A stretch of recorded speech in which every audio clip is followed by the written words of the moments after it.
डंडौत बंदन अनेक बार, सर्ब कला समरथ, डोलन तेरा कौ प्रभु, नानक दे कर हथ। ज्ञान अंजन गुर दिया, अज्ञान अंधेर विनाश। हर कृपा ते संत भेटिया, नानक मन परगास। याही कुल ते प्रगट होए, ताही कुल को नाम। पुन द्वादश गुरिंद को मेरी है प्रणाम। परम सत्कारयोग सतगुरु जी दे पावन पवित्र दरबार विच बैठी हुई साध संगत जियो, अपनियां मन बिरतियां नूं एकागर करन दे लई, रसना नूं पवित्र करन लई एक वारी सारे ही रल के आखिए, धन श्री सतगुरु जगजीत सिंह सच्चे पातशाह। सतगुरु नानक देव सच्चे पातशाह जी का पावन पवित्र इतिहास साहब जी लड़ीबद्ध श्रवण कर रहे थे। कल पिछले अध्याय की समाप्ति हुई सी, अज एक नवे अध्याय का प्रारंभ ग्रंथाकार भाई संतोख सिंह जी एक दोहरे दे नाल करदे ने। इत्थों ही अज की कथा नूं मैं शुरू करदा। नमः नमः पुन पुन नमः, सतगुर बचन अनूप। जिनके सुनत्यो तज कष्ट, जानै सहज स्वरूप। ग्रंथाकार भाई संतोख सिंह जी कहंदे ने, सतगुरु सच्चे पातशाह जी दे अनुपम बचनां नूं मेरी नमस्कार होवे, नमस्कार होवे, फिर नमस्कार होवे कि जिन्हां दे सुणदियां सारे कष्ट छड़ जांदे हन ते सहज स्वरूप जाणिया जांदा। श्री अंगद सुण कथा अगारी, जो सब श्रोतन को सुखकारी। भाई बाला जी कहंदे ने, हे सतगुरु अंगद देव सच्चे पातशाह जी, सुनो सतगुरां दी अगली कथा नूं, जिहड़ी कथा मानो के सुनन वालियां श्रोतियां नूं सारियां ही सुखां दा दान देण वाली। पुर करतार विखै तब आए, बहुर न कित दिश वहर सिधाए। भाई बाला जी कहंदे ने कि सिखां दे प्रेम नूं परख के सतगुरु नानक देव सच्चे पातशाह जी करतारपुर दे विच आण टिके ने।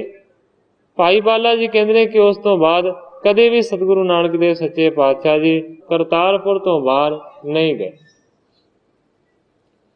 सवा जाम निस रहे सदाई, जागे बहुर वहर को जाई।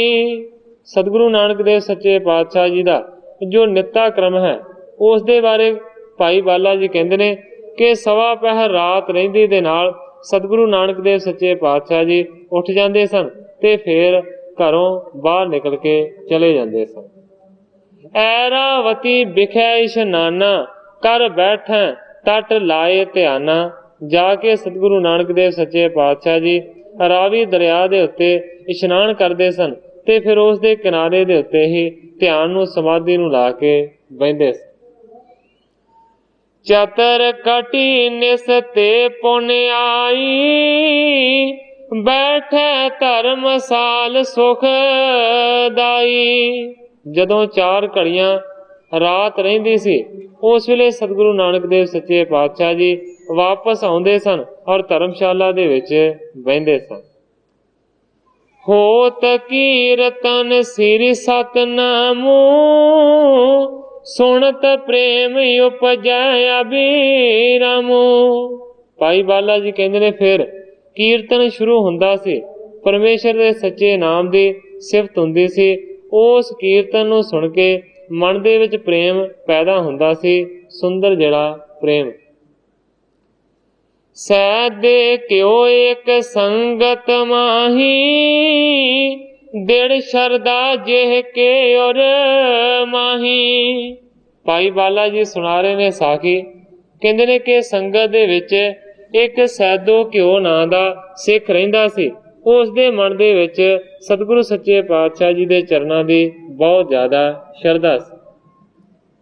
पेख बिरतांत गुर को सो भरमा, लख नहीं सकियो गूढ़ जो मरमा।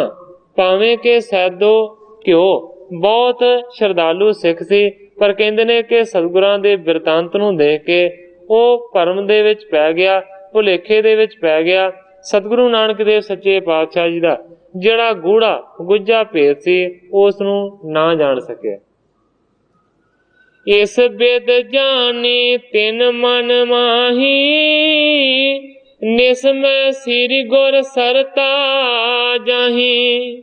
ਉਸਨੇ ਸੋਚਣਾ ਸ਼ੁਰੂ ਕੀਤਾ ਕਿ ਰਾਤ ਦੇ ਵੇਲੇ ਸਤਿਗੁਰੂ ਨਾਨਕ ਦੇਵ ਸੱਚੇ ਪਾਤਸ਼ਾਹ ਜੀ ਸਰਤਾ ਤੇ ਜਾਂਦੇ ਨੇ, ਭਾਵ ਕਿ ਦਰਿਆ ਦੇ ਕੰਢੇ ਤੇ ਜਾਂਦੇ ਨੇ। ਤਹਾਂ ਬੈਠ ਜਲ ਪਤ ਕੋ ਸੇਵੈ, ਮਨ ਬਾਛਤ ਜਾਚੈ ਸੋ ਲੇਵੈ। ਸੋਚਦਾ ਹੈ ਕਿ ਉੱਥੇ ਬੈਠ ਕੇ ਇਹ ਜਲ ਦੇ ਪਤੀ ਨੂੰ, ਜਲ ਦੇ ਮਾਲਕ ਨੂੰ ਆਰਾਧਦੇ ਨੇ, ਉਸ ਨੂੰ ਸੇਵਦੇ ਨੇ। ਜਲ ਦਾ ਪਤੀ ਆਖਿਆ ਜਾਂਦਾ ਹੈ ਵਰਣ ਦੇਵਤੇ ਨੂੰ। ਸੋਚਦਾ ਹੈ ਕਿ ਵਰਣ ਦੇਵਤੇ ਦੀ ਇਹ ਆਰਾਧਨਾ ਕਰਦੇ ਨੇ, ਉਹਨਾਂ ਤੋਂ ਵਰਦਾਨ ਪ੍ਰਾਪਤ ਕਰਦੇ ਨੇ, ਤੇ ਜੋ ਇਹ ਮੰਗਦੇ ਨੇ ਫਿਰ ਵਰਣ ਦੇਵਤਾ ਇਹਨਾਂ ਨੂੰ ਦੇ ਦਿੰਦਾ। ਕਰੀ ਬਰਨ ਕੀ ਸੇਵ ਕਨੇਰੀ, ਜਾਂ ਤੇ ਅਜ਼ਮਤ ਬਦੀ ਬਦੇਰੀ। ਸੈਦੋ ਘਿਓ ਨੇ ਇਹ ਸਮਝਿਆ ਕਿ ਵਰਣ ਦੇਵਤੇ ਦੀ ਬਹੁਤੀ ਜ਼ਿਆਦਾ ਸਤਿਗੁਰਾਂ ਨੇ ਸੇਵਾ ਕੀਤੀ ਹੋਈ ਹੈ, ਇਸੇ ਕਰਕੇ ਜਿਹੜੀਆਂ ਅਜਮਤਾਂ ਨੇ, ਜਿਹੜੀਆਂ ਕਰਾਮਾਤਾਂ ਨੇ, ਇਹ ਉਹਨਾਂ ਨੂੰ ਵਧੇਰੀਆਂ ਵਰਣ ਦੇਵਤੇ ਤੋਂ ਮਿਲੀਆਂ ਹੋਈਆਂ। ਕਲਾ ਵਿਸ਼ਾਲ ਤਾਹਿ ਤੇ ਪਾਈ, ਸਭ ਜਗ ਕੀ ਲੀਨੀ ਗੁਰੇ ਆਈ। ਇਹ ਜਿਹੜੀ ਸਾਰੀ ਕਲਾ ਵੱਡੀ ਹੈ, ਇਹ ਵਰਣ ਦੇਵਤੇ ਤੋਂ ਹੀ ਇਹਨਾਂ ਨੇ ਪ੍ਰਾਪਤ ਕੀਤੀ ਹੋਈ ਹੈ। ਇਸੇ ਕਰਕੇ ਦੁਨੀਆ ਦੀ ਜਗ ਦੀ ਜਿਹੜੀ ਗੁਰਿਆਈ ਹੈ ਨਾ, ਉਸ ਦੇ ਉੱਤੇ ਇਹ ਵਿਰਾਜਮਾਨ। ਮੈਂ ਅਬ ਸੇਵ ਕਰੋ ਬਹੁ ਤਾਹੀ, ਪ੍ਰਾਪਤ ਹੋਏ ਕਲਾ ਮੁਝ ਮਾਹੀ। ਸੋਚਣ ਲੱਗਾ ਕਿ ਜਿਸ ਤਰ੍ਹਾਂ ਇਹਨਾਂ ਨੇ ਵਰਣ ਦੀ ਸੇਵਾ ਕੀਤੀ ਹੈ, ਉਹਨੂੰ ਰਿਝਾਇਆ ਹੈ, ਉਹਨੂੰ ਖੁਸ਼ ਕੀਤਾ ਹੈ, ਤੇ ਕਰਾਮਾਤਾਂ ਦੇ ਧਨੀ ਬਣੇ ਨੇ। ਸੋਚਣ ਲੱਗਾ ਕਿ ਮੈਂ ਵੀ ਹੁਣ ਜਾ ਕੇ ਵਰਣ ਦੇਵਤੇ ਦੀ ਬਹੁਤੀ ਸੇਵਾ ਕਰਾਂਗਾ, ਤੇ ਫਿਰ ਮੈਨੂੰ ਵੀ ਉਹਦੇ ਤੋਂ ਬਹੁਤ ਜ਼ਿਆਦੀਆਂ ਕਲਾ ਮਿਲਣਗੀਆਂ, ਸ਼ਕਤੀਆਂ ਮਿਲਣਗੀਆਂ। ਇਸ ਪ੍ਰਕਾਰ ਉਰ ਮੇ ਠਹਿਰਾਈ, ਬੀਤੀ ਨਿਸ ਜਬ ਪਹਿਰ ਅਟਾਈ। ਇਸ ਤਰੀਕੇ ਦੇ ਨਾਲ ਮਨ ਦੇ ਵਿੱਚ ਉਸਨੇ ਵਿਚਾਰ ਧਾਰਨ ਕੀਤੀ ਹੈ। ਔਰ ਜਦੋਂ 2.5 ਪਹਿਰ ਰਾਤ ਬੀਤ ਗਈ, ਉਸ ਵੇਲੇ ਫਿਰ ਇਹ ਸੈਦੋ ਘਿਓ ਚੱਲ ਪਿਆ। ਤਬ ਸੋ ਗਮਨਿਓ ਸਰਤਾ ਤੀਰੰ, ਮਿਲਿਓ ਪੰਥ ਇੱਕ ਮਨਖ ਸਰੀਰੰ। ਬੜੀ ਕਾਹਲੀ ਦੇ ਨਾਲ ਰਾਵੀ ਦੇ ਕਿਨਾਰੇ ਦੇ ਵੱਲ ਜਾ ਰਿਹਾ ਸੀ, ਪਰ ਕਵੀ ਜੀ ਕਹਿੰਦੇ ਨੇ ਕਿ ਰਸਤੇ ਦੇ ਵਿੱਚ ਇੱਕ ਉਸ ਨੂੰ ਮਨੁੱਖ ਮਿਲਿਆ। ਦੇਖਤ ਸੈਦੋ ਬੂਝਣ ਕੀਨਾ। ਜਦੋਂ ਰਸਤੇ ਦੇ ਵਿੱਚ ਕੋਈ ਉਪਰਾ ਆਦਮੀ ਦੇਖਿਆ ਤੇ ਉਸਨੇ ਫਿਰ ਸੈਦੋ ਘਿਓ ਨੇ ਇਸ ਤਰ੍ਹਾਂ ਆਖਿਆ, ਕਹਿੰਦਾ ਕੌਣ ਹੈ ਤੂੰ ਕਿਤ ਕੋ ਜਾਹੀ, ਨਿਸਮੈ ਤਸਕਰ ਕੈ ਸਿੱਖ ਆਹੀ।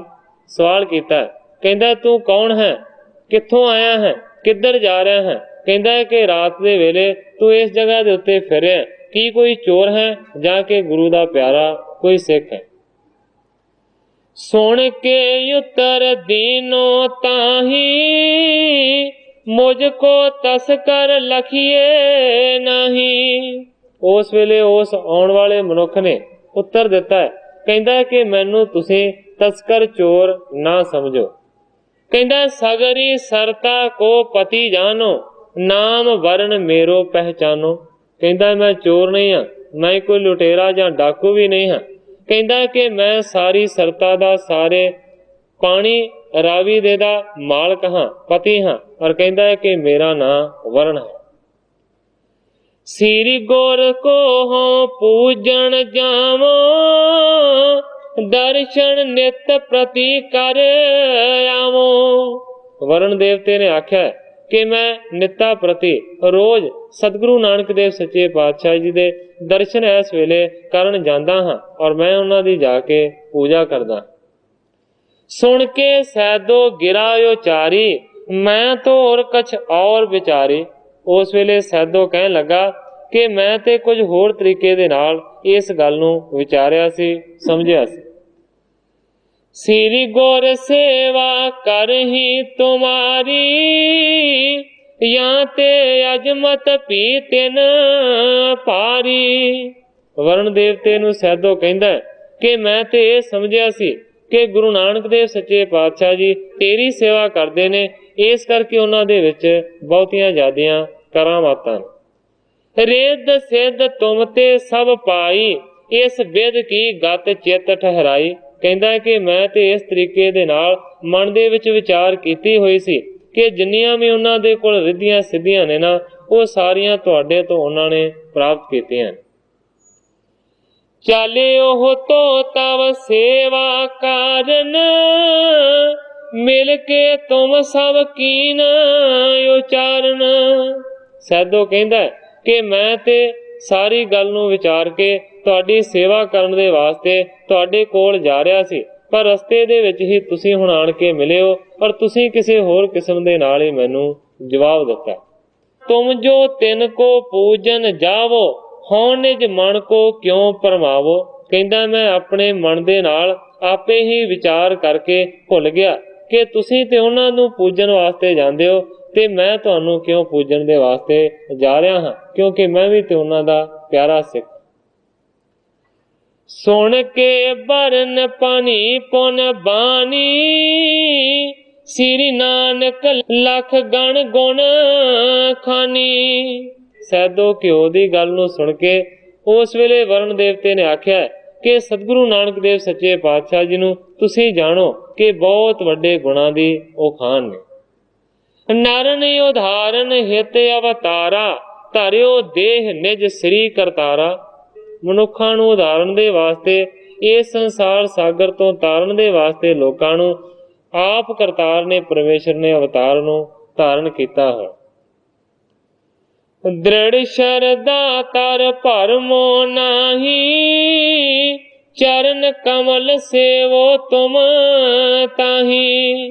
ਵਰੁਣ ਦੇਵਤਾ ਕਹਿੰਦਾ ਕਿ ਦ੍ਰਿੜ ਤਰੀਕੇ ਦੇ ਨਾਲ ਸ਼ਰਧਾ ਨੂੰ ਧਾਰਨ ਕਰੋ, ਕਦੇ ਵੀ ਸਤਿਗੁਰੂ ਨਾਨਕ ਦੇਵ ਸੱਚੇ ਪਾਤਸ਼ਾਹ ਜੀ ਦੇ ਚਰਨਾਂ ਤੋਂ ਨਾ ਭੁੱਲੋ, ਉਹਨਾਂ ਦੇ ਚਰਨਾਂ ਕਮਲਾਂ ਨੂੰ ਤੁਸੀਂ ਹਮੇਸ਼ਾ ਹੀ ਸੇਵਦੇ ਰਹੋ। ਸੁਣ ਕਰ ਸੈਦੋ ਘਿਓ ਤੇ ਕਾਲਾ, ਆਇਓ ਜਹ ਬੈਠਿਓ ਪ੍ਰਭ ਦਿਆਲਾ। ਇਸ ਤਰ੍ਹਾਂ ਦੀ ਗੱਲ ਕਰਕੇ ਵਰੁਣ ਦੇਵਤਾ ਅਲੋਪ ਹੋ ਗਿਆ। ਉਸੇ ਵੇਲੇ ਸੈਦੋ ਘਿਓ ਦੌੜਦਾ ਹੋਇਆ ਸਤਿਗੁਰੂ ਨਾਨਕ ਦੇਵ ਸੱਚੇ ਪਾਤਸ਼ਾਹ ਜੀ ਦਿਆਲੂ ਦੇ ਕੋਲ ਪਹੁੰਚ ਗਿਆ।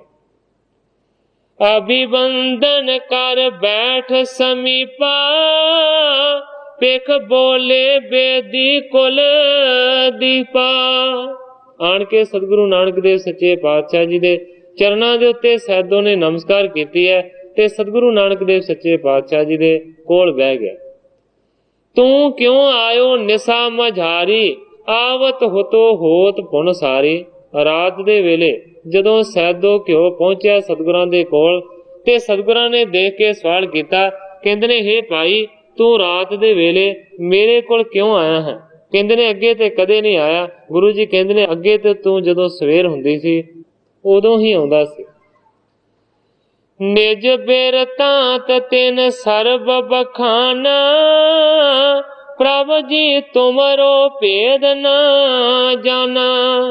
ਉਸ ਵੇਲੇ ਸਾਰਾ ਬਿਰਤਾਂਤ ਸਤਿਗੁਰੂ ਨਾਨਕ ਦੇਵ ਸੱਚੇ ਪਾਤਸ਼ਾਹ ਜੀ ਨੂੰ ਉਸ ਨੇ ਸੁਣਾ ਦਿੱਤਾ ਕਿ ਸੱਚੇ ਪਾਤਸ਼ਾਹ ਮੈਂ ਤੁਹਾਡੇ ਭੇਦ ਨੂੰ ਨਹੀਂ ਜਾਣ ਸਕਿਆ, ਇਸ ਕਰਕੇ ਮੈਂ ਤੇ ਇਹ ਸਮਝਦਾ ਸੀ ਕਿ ਤੁਸੀਂ ਵਰੁਣ ਦੇਵਤੇ ਦੀ ਸੇਵਾ ਕਰਦੇ ਹੋ, ਇਸ ਕਰਕੇ ਤੁਹਾਡੇ ਵਿੱਚ ਕਰਾਮਾਤਾਂ ਨੇ। ਪਰ ਮੈਨੂੰ ਵਰੁਣ ਦੇਵਤਾ ਰਾਹ ਦੇ ਵਿੱਚ ਮਿਲਿਆ ਤੇ ਉਹਨੇ ਸਾਰੀ ਗੱਲ ਸੱਚੀ ਮੈਨੂੰ ਬਿਆਨ ਕੀਤੀ। ਜਾਂ ਤੇ ਮੈਂ ਪਰਮਿਓ ਮਤ ਮੂੜਾ, अब मैं लखियो प्रताप जो गूड़ा। कहंदा सच्चे पातशाह मैं तुहाडे तत भेद नूं समझ नहीं सकिया, इस करके मैं मूर्ख मत वाला भरम गया। पर सच्चे पातशाह हुण मैं जान लिया है कि तुहाडा जिहड़ा प्रताप है ना बड़ा गूढ़ा है, बड़ा सर्वोत्तम। सुन बानी को शरदा होई, सेवा करन लगा पुन सोई। सतगुरु नानक देव सच्चे पातशाह जी ने चंगे शब्द उस दे सत्कार दे वास्ते वरते। सतगुरां दी बाणी नूं सुन के, भाव कि उन्हां दे बचनां नूं सुन के मन दे विच शरधा होर ज्यादा पैदा होई ते फिर इस तो बाद वो सेवा करन लगा। गुर के शब्द लिखै विचारै, सुने प्रेम सो बहुर उचारै। इस तो बाद वो सतगुरु नानक देव सच्चे पातशाह जी दे शब्दां नूं लिखदा है, फिर उन्हां दा पाठ करदा है, फिर उन्हां दी विचार करदा है। इस तो इलावा सुने प्रेम सो बहुर उचारै, नाले गुरबाणी नूं प्रेम दे नाल सुणदा है ते नाले आप भी सुणाउंदा है। बैठे नित सिर गुर धर्मशाला, होत कीर्तन प्रेम बेसाला। हुण ग्रंथाकार भाई संतोख सिंह जी लिखदे ने कि सतगुरु नानक देव सच्चे पातशाह जी हमेशा धर्मशाला दे विच निवास करते ने और कीर्तन जिहड़ा है ना प्रेम वाला वो बहुत हुंदा है। देश देश ते सुन जस गुर को, मानव आए प्रेम कर उर को। इलाकियां इलाकियां दे विच सतगुरु नानक देव सच्चे पातशाह जी दा बहुता ज्यादा जस फैलिया है और लोग सतगुरु नानक देव सच्चे पातशाह जी दा दर्शन करन दे वास्ते प्रेम नूं धारण करके आउंदे। आए सकाम सो पूरन होवे, जे निष्काम ज्ञान सुख जोवें। हुण सतगुरां दे चरनां दे विच हर एक प्रकार दे लोग पहुंचदे ने। कई सकामी आउंदे ने, कई निष्कामी आउंदे ने। जिहड़ा किसी कामना नूं धारण करके आउंदा है उहनूं आख्या जांदा है सकामी। जिहड़ा किसी भी कामना नूं, किसी भी इच्छा नूं धारण नहीं करदा उस नूं आख्या जांदा है निष्कामी। भाव कि कोई कामना नहीं है, कोई मंग नहीं है। ग्रंथाकार भाई संतोख सिंह जी कहंदे ने जिहड़ा किसी कामना नूं, लालसा नूं, इच्छा नूं धारण करके आउंदा है उस दी इच्छा भी सतगुरां दे चरणां दे विचों पूर्ण हुंदी है। पर जिहड़ा किसी भी इच्छा नूं धारण करके नहीं आउंदा, निष्काम रूप दे नाल आउंदा है, उहनूं ज्ञान दे सुख दी प्राप्ति हुंदी है। पीर पूर नित पुर कर तारा, होवे देग विशाल आहारा। करतारपुर नगरी दे विच लोकां दी भीड़ जमा रहिंदी है। सतगुरु नानक देव सच्चे पातशाह जी ने विशाल लंगर लाया होया है, बहुत सारी देग वरतदी।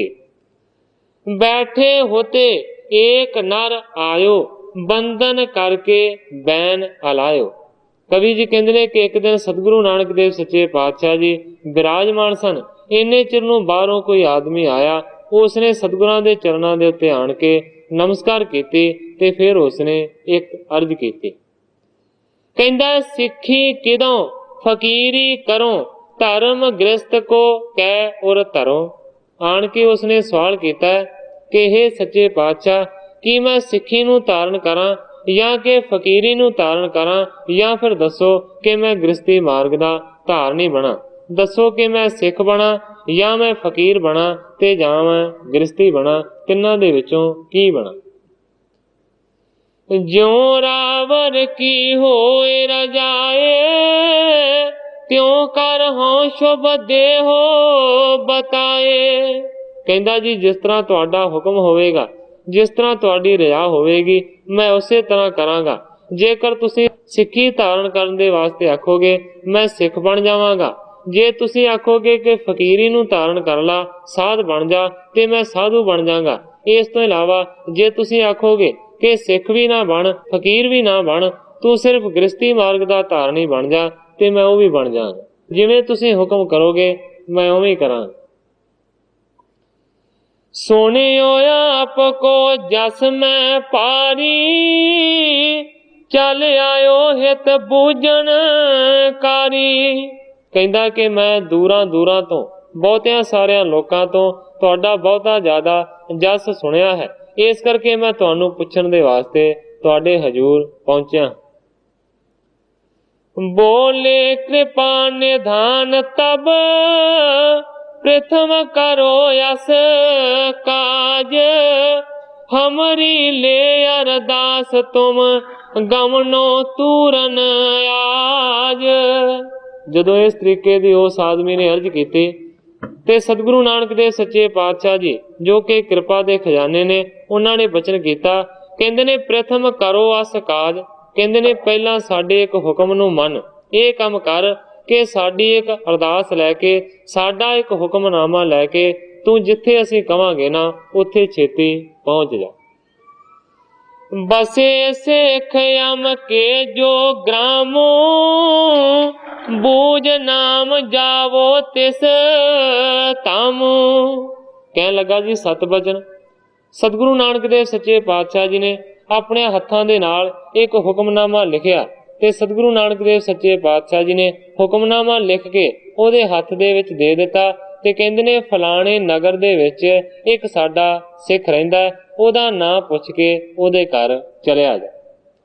200 प्रथम रुपया लेकर पाछे भोजन अचियो तेह कर।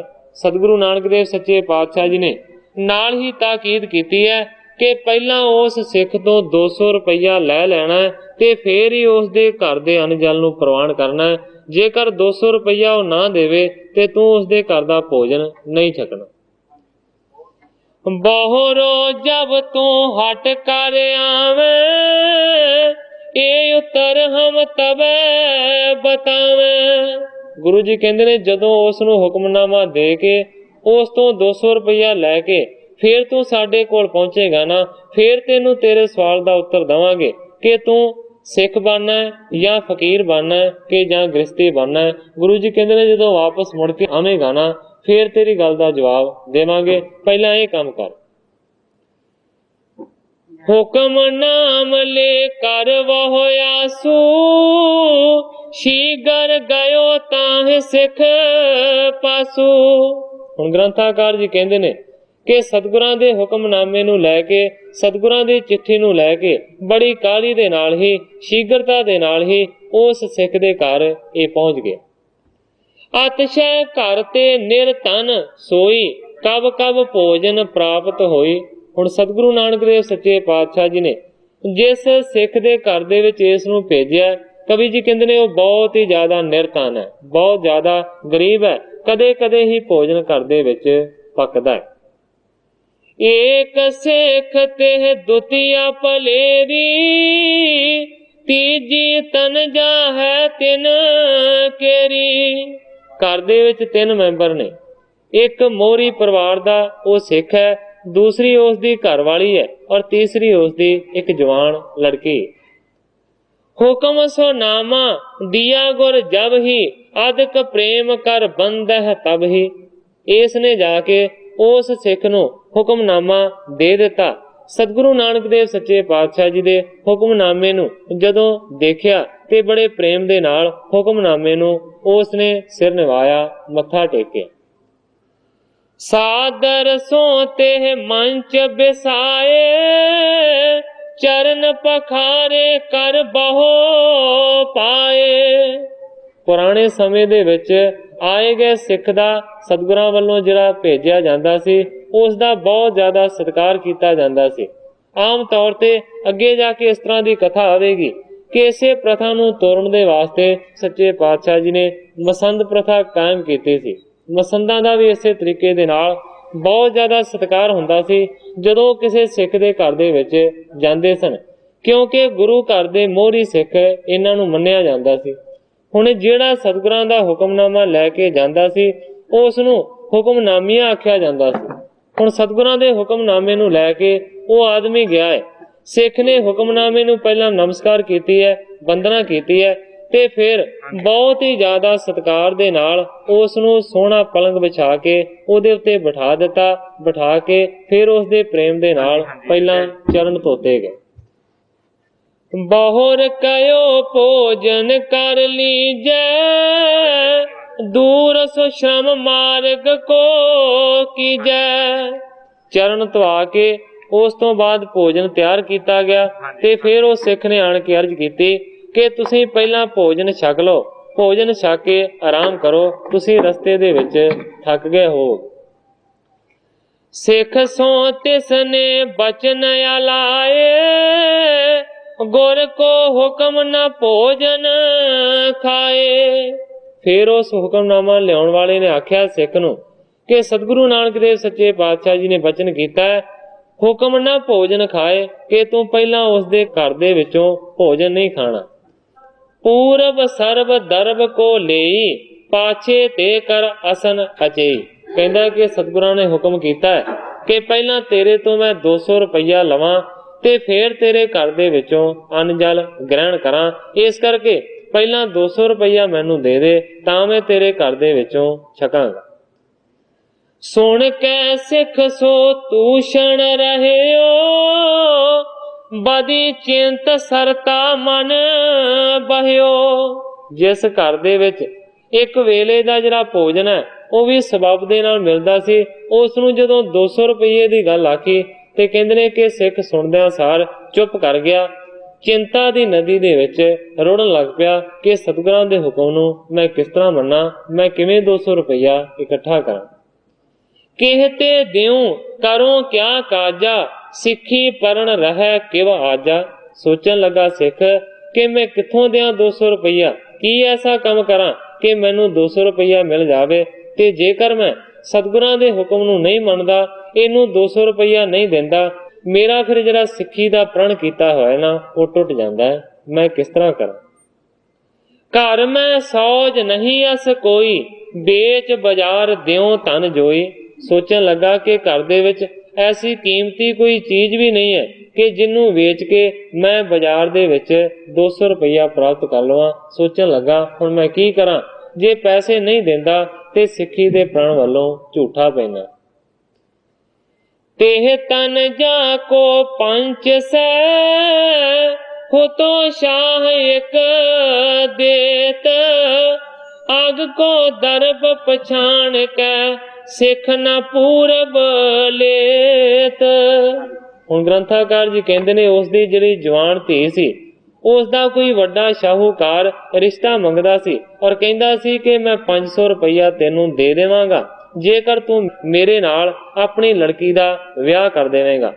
अग को दरब पछाण के सिख ना पूरब लेत। हुण कवि जी कहंदे ने कि पैसे बदले धी विआउण दी माया नू पाप रूप समझ के पहला कदे भी सिख ने यह गल प्रवान नहीं सी कीती, क्योंकि सतगुरु राम सिंह सच्चे पातशाह जी ने अपने हुक्मनामे दे विच भी लिखिया होया है कि किसी ने धी भैण दा पैसा नहीं लेना, बट्टा नहीं करना। पुराने समय दे विच इस तरह दीयां कुरीतियां सन कि लोकी पैसे लैके अपनी धी नूं एक किस्म दा वेच देंदे सन।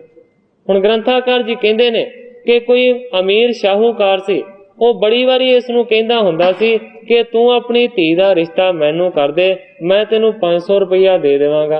पर इस नूं पापां दा पैसा समझ के कि मैं अपनी धी नूं नहीं बेचना, इहदे पैसे नहीं लैणे, उसने पहला कदे भी उसदी गल नूं नहीं सी मन्निया। द्वै कट का बीती जब बैसे, तेह अंगना बोली तब ऐसे। दो कुकड़ियां जदों बतीत होईयां ते सिख दी घरवाली ने फिर अपने पति नूं इस तरह आख्या, कहंदी है क्यों चिंता चित में तब कीनन, जो हम टिग सो सतगुर देन। अपने पति नूं समझाउण दा यतन करदी है, कहंदी है हे पति जी तुसीं क्यों चित दे विच इन्नी चिंता नूं कर रहे हो। कहंदी है कि जो भी कोई सानू सतगुरां ने बख्शिया होया ना वो सतगुरां ने दिता होया। ले हो स्वता को दैसो अब ही, सतगुर हेत देह सो तब ही। कहंदी है कि होर कोई चारा नहीं है, कोई यतन नहीं है, इस करके हुण अपनी लड़की नूं तू लैके जाके उस शाहूकार नूं दे दे ते उस तो पैसे लिया। सतगुर हेत देह सो तब ही, सतगुरां दे वास्ते इस लड़की नूं वेचना भी मुनासिब। जे निज हित लेवें आग होए, पारे उपकार दोष नहीं कोए। सिख दी पत्नी घर वाली कहती है कि जेकर अपने हित दे वास्ते अपने स्वार्थ दे वास्ते असीं लड़की दे पैसे लईए तां ते पापी बनदे हां, पर परोपकार दे वास्ते असीं लैण लगे हां, इस करके सानू कोई दोष नहीं लगेगा, असीं पापी नहीं बनांगे। तूरन की जय उठ कर काजा, राखो सिखी को प्राण आजा। अपने पति नूं कहंदी है कि इस काम नूं छेती ही नेपरे चाड़ लो ते सिक्खी दा जिहड़ा प्राण है ना उस नूं निभा लो। सुन सलाह ऐसी निज तिया की, मानी मन कर भावत नीकी। जदों इस तरह की सलाह घर वाली ने दिती ते सिख ने उस दी सलाह नूं प्रवान किया, मन्निया कि जो कह रही है ना वो ठीक कह रही है, इसे तरह ही 200 रुपया की प्राप्ति हो सकती। गमन्योट गतव शाह के, बैठो बचन अलाए। सहस अटाई दरब दे, सुता ब्याह ले जाए। काली दे नाल सिख उस शाहूकार दे कोल पहुंच गया, जाके उसनू आख्या कि जेड़ा तू सवाल कीता सी ना, मैनू तेरा सवाल मंजूर है, पर कहंदा मैनू 500 रुपया नहीं चाहिदा। कहंदा कि मैनू तू सिर्फ 250 रुपया दे दे ते मेरी लड़की नू ब्याह के बेशक जदों मर्जी लै जा। कहे शाह तुम ले हो बधेरे, दरब विसाल सदन में मेरे। शाहूकार कहंदा है कि 250 दी की गल करदा है, 500 मैं पहला ही तेनू आख्या होया सी। इस तो इलावा तू जिन्ना जी करदा है मेरे घरों पैसे लै जा, मेरे घर दे विच बहुत माया है, जेकर तू लै लेवेगा ना, दार दे एक बार निज खोई ते तेरा जिहड़ा दार्द है ना, तेरी जिहड़ी गरीबी है ना, इक्को वारी निकल जाएगी। सुख पावो कर शंक ना कोई, कहंदा होर भी ज्यादा पैसे लै जा, तू सुखां दी प्राप्ति करेगा, कोई शंका ना कर, जिन्ने जी करदा है उन्ने पैसे लै जा। सोनो चाह मुझे अवर न कोई, जाके जिते दीजिए सोई। सिख ने जवाब दिता कि हे शाहूकार, मैनू ज्यादा पैसों की कोई चाह नहीं है, मैं मजबूरी दा मारिया तेरे कोल आया हाँ, इस करके कहंदा कि मैं जिन्ने मंगे ने उन्ने पैसे दे दे, मैनू वाधू पैसों की कोई लोड़ नहीं। कहंदा कि मैनू सिर्फ 250 रुपया दे दे, इदों ज्यादा मैं नहीं लेना। अस कह ले तब साहस हटाई, आन सिख की भेंट चढ़ाई। इस तरह कह के उसने 250 रुपया शाहूकार तो लै लिया और आन के 250 रुपया सिख दे चरणों दे विच उसने भेटा रख दिता। वैसे सतगुर को दियो, सिख की भेंट 50, कर भोजन बिस्मय पायो, चलियो गुरु के पास। 250 रुपया उस दे चरणों दे विच रख के सिख ने अर्ज की है कि हे भाई प्रेमिया, 200 रुपया जिहड़ा सतगुरां ने आख्या सी ये उन्हां दी भेटा दे वास्ते है, ते जिहड़े आप बाकी दे 50 रुपये ने ये मैं तेरे चरणों दे विच भेटा रखदा है, क्योंकि तू गुरु दा हुक्मनामा मेरे वास्ते लैके आया। इस तरह कह के 250 रुपया उसनूं दे दिता। कवि जी कहंदे इस तो बाद उसने उस दे घर दे विचों प्रसाद पानी छकिया ते फिर सतगुरु नानक देव सच्चे पातशाह जी दे वल वापस चल पिया। पर उस दी करनी नूं देख के सिख दी नूं बहुत ज्यादा वो हैरान होया। मग मैं भाई दोपहरी जब ही, पेखे कसाद बैठ गयो तब ही। जदों रस्ते दे विच वापस चलदा आ रहा सी ते सिखर दोपहर हो गई। कहंदे ने उसने की देखा कि एक रुख दी छावें एक साधु फकीर बैठा होया है, उस दे लागे ही आराम करन दे वास्ते ये भी बह गए। थकत पायो पहुंचो तेह काला, तब एक आयो शाह बेसाला। थकिया होया सी, बैठ गया उस दे लागे। इन्ने चिर नूं की देखा कि बहुत वड्डा कोई शाह जिहड़ा है ना वो उत्थे पहुंच गया।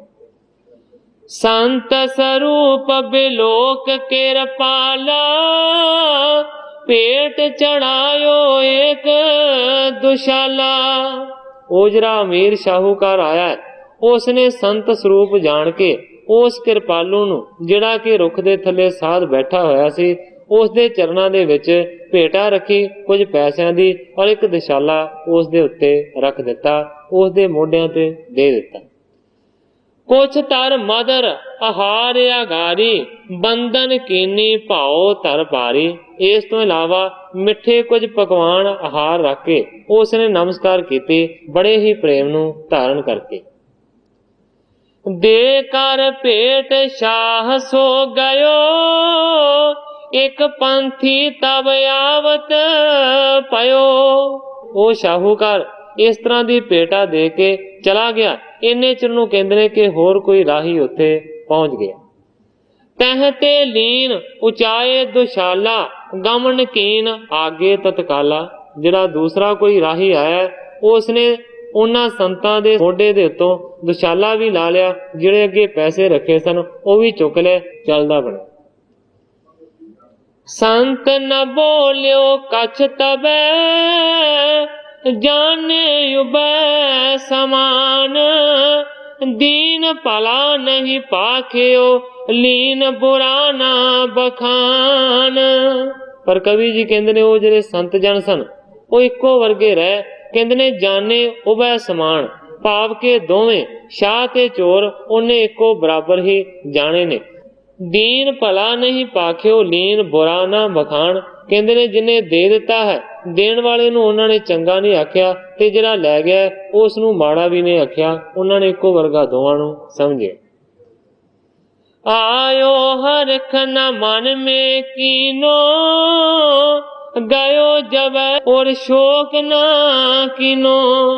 ਜੇਕਰ ਸੰਤ ਦੇ ਕੋਲ ਪਦਾਰਥ ਆ ਗਿਆ ਸੀ ਤੇ ਉਸਨੇ ਉਸ ਦੀ ਕੋਈ ਮਨ ਦੇ ਵਿੱਚ ਖੁਸ਼ੀ ਨਹੀਂ ਕੀਤੀ, ਤੇ ਜੇਕਰ ਇਸ ਵੇਲੇ ਚਲਾ ਗਿਆ ਤੇ ਉਸ ਦਾ ਕੋਈ ਸੋਗ ਵੀ ਉਸਨੇ ਨਹੀਂ ਮਨਾਇਆ, ਉਹ ਇੱਕੋ ਹੀ ਹਾਲਤ ਦੇ ਵਿੱਚ ਸਾਧੂ ਬੈਠਾ ਰਹੇ।